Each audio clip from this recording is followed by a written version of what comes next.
At nang makita ni Balaam na kinalugdan ng Panginoon na pagpalain ang Israel, ay hindi na paroon na gaya ng una na kumita ng pamahiin, kundi kanyang itinitig ang kanyang mukha sa dakong ilang. At itinaas ni Balaam ang kanyang mga mata, at kanyang nakita ang Israel na tumatahan ayon sa kanilang mga lipi, at ang Espiritu ng Diyos ay sumakaniya.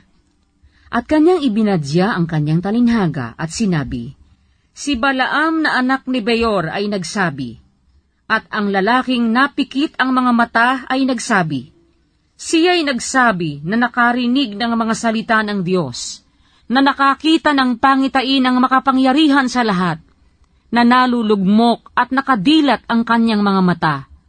Pagkaiinam ng iyong mga tolda, o Jacob, ang iyong mga tabernakulo, o Israel, gaya ng mga libis na nalalatag, gaya ng mga halamanan sa tabi ng ilog, gaya ng linalowes na itinanim ng Panginoon, gaya ng mga puno ng sedro sa siping ng tubig.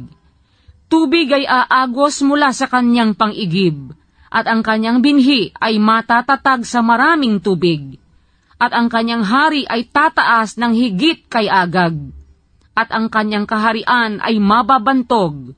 Diyos ang naglalabas sa kanya sa Ehipto, may lakas na gaya ng mabangis na toro.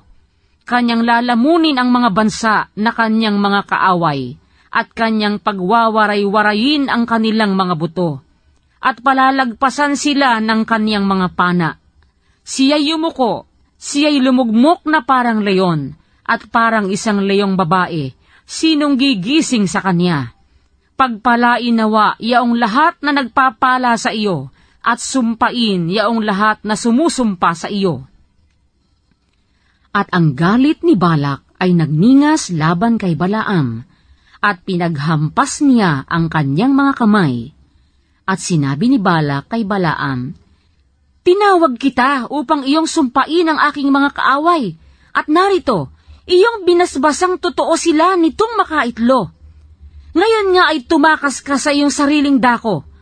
Aking inisip na itaas kita sa dakilang karangalan, ngunit narito, pinigil ka ng Panginoon sa karangalan."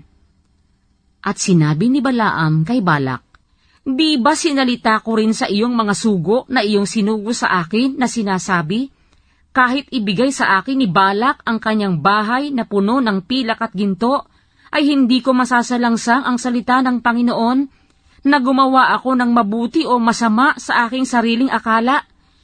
Kung ano nga ang salitain ng Panginoon ay siya kong sasalitain. At ngayon, narito, ako'y paroroon sa aking bayan.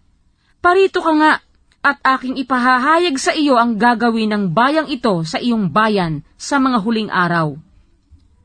At kanyang ibinadya ang kanyang talinhaga at sinabi, "Nagsabi si Balaam na anak ni Beor." At ang lalaking napikit ang mga mata ay nagsabi, siya'y nagsabi na nakarinig ng mga salita ng Diyos, at nakaalam ng karunungan ng kataas-taasan, na siyang nakakita ng pangitain ng makapangyarihan sa lahat, na nalulugmok at nakadilat ang kanyang mga mata. Aking makikita siya, ngunit hindi ngayon. Aking mapagmamasdan siya, ngunit hindi sa malapit. Lalabas ang isang bituin sa Jacob, at may isang setro na lilitaw sa Israel.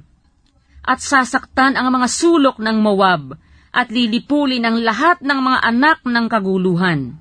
At ang Edom ay magiging pag-aari niya. Ang Seir man ay magiging pag-aari niya, na siyang dating kanyang mga kaaway.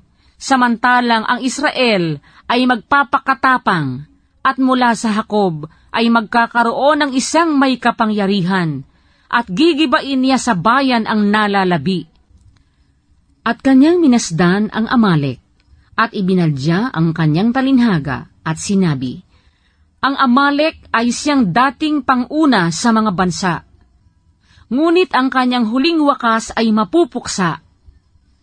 At kanyang minasdan ang Sineo, at ibinadya ang kanyang talinhaga, at sinabi, "Matibay ang iyong dakong tahanan, at ang iyong pugad ay nalalapag sa malaking bato. Gayon may mawawasak ang Cain, hanggang sa ikaw ay madalang bihag ng Asur. At kanyang ibinadya ang kanyang talinhaga at sinabi, Ay, sinong mabubuhay pagka ginawa ng Diyos ito?